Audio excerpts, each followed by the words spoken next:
Joining me now, Michael Rowley, President, CEO, and co-founder at Stillwater Critical Minerals. Great to see you. Thank you. Glad to be here. Let's get an overview on what the company has in Montana, this key project, the flagship Stillwater West. You've got 5 deposits, 10 critical minerals. The resources are growing. So give us a snapshot if you could, please. It's a rare position for a junior to have half of a complex like this. We share the Stillwater Igneous Complex with Sibanye, and they're producing critical minerals mines. That's the key first point. It's big on a global scale, and we've brought Ivanhoe talent over to model that. Ivanhoe Platte Reef mine is basically the aspirational peer here. Directly comparable, we'll get into that. It's hugely significant that we've brought them in to model this and guide this year's drill program. Based on all that, we've been able to track Glencore as an investor, and they wrote their 3rd check for us recently. It's entirely driven by the Montana asset. They're now a 15% shareholder. Big names. Yes. Ivanhoe, Glencore. Yeah. Can't go wrong there. So you said that your geophysical survey last year really guided the drilling this year. Can you explain that and what you've done? Absolutely.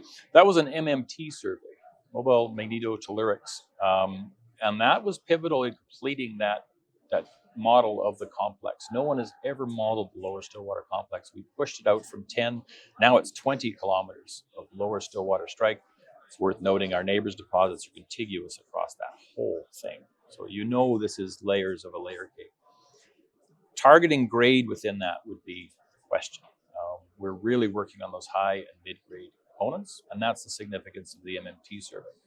That plus the previous IP survey, plus some other work done by Justin Madru, others on site, have really helped us hone in on where the high and mid-grade portions are within that broader, thick Stillwater complex. All right, and you've got Mine Technical Services working on the updated MRE, yeah, which you plan to come out with sometime in the first half of next year. So you don't have hard numbers yet, obviously, but how much more robust do you think this will be than the previous MRE? I'm looking for a significant upgrade. Yeah. This is the team that worked with Danny and Albie previously at Platte Reef, right? This is Ivanhoe's Platte Reef modeling team with some others there as well. It is very relevant to bring them back together in similar rocks in Montana, right? Bushveld, biggest in the world, Stillwater in the top 5 for a complex this type. Hugely significant to bring them in. The current resource is 1.6 billion pounds nickel, copper, cobalt, 3.8 million ounces PGEs and gold, palladium, platinum, rhodium, and gold. Mm-hmm. Who else is drilling and expanding rhodium and platinum resources beside PGM mines in the US right now? There's nobody else. Very significant to have them in, and the trust and the work together that I saw at site a month ago was really nice to see. These guys have all worked together. There's a good rapport there, and I'm excited to get those results out. First half of next year is safe. I would even put it on the 3rd or 4th month. Okay. Of next year. Very good. And then the company has some, you own or co-own 4 presumably non-core assets, and you basically said they're for sale. So are there any updates there? Heritage Mining is doing good work on the Black Lake Dayton gold project. That gives us good exposure to the gold space. They're now 51% owner of that project. Kluane, we are doing work right now. It's a smaller program. That's our big critical minerals project in the Yukon. We maintain a back-in right on a past-producing high-grade mine in BC, the Yankee Dundee. And then there's the Duke Island project in Alaska.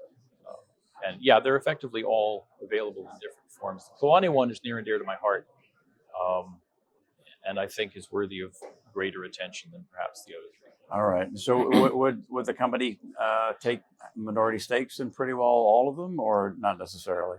Yeah, we'll see what plays out. Yeah. Duke Island is smaller and probably available for a deal in the right terms. Kluane, I might have bigger things in mind for. Yeah. All right. Yeah. Now, lastly, Michael, we know it's a positive environment for critical minerals in the U.S. I believe in the Canadian budget, there was something favorable for critical minerals as well. So would you say the Stillwater is really ideally positioned right now, that the timing could be much better? Well, it helps a lot when you can fly your congressman around the site and talk to him. Troy Downing is his name. Yeah. Person to person about critical minerals, U.S. domestic supply chains. That was huge. We've also met with Tim Sheehy Senator Steve Daines and Ryan Zinke as well. So we've met with the full federal delegation from Montana. They're all pro-mining. This is huge. Governor Gianforte has been excellent, and the local commissioners have been excellent as well. So yes, it is the right time. We are well on the list, well down the road with the U.S. government. We have the right eyes upon us. We have some very big names lobbying for us in D.C. as well. So I think we're punching above our weight in that regard.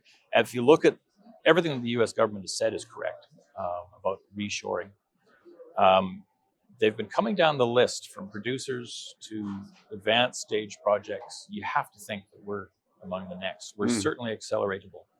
We're only half a kilometer from Sibanyu's producing mines. We have something that would expand really nicely what they're already doing in Columbus, Montana. They run a smelter hydromet plant there. All that's had a really good reception on every circle. Are you saying there's a potential for the government to maybe knock on your door and say, hey, how about a stake in the company like they've done with MP Materials and a few others? I wouldn't rule anything out. All right. All these conversations are, Very interesting. All right, good stuff. We'll be following.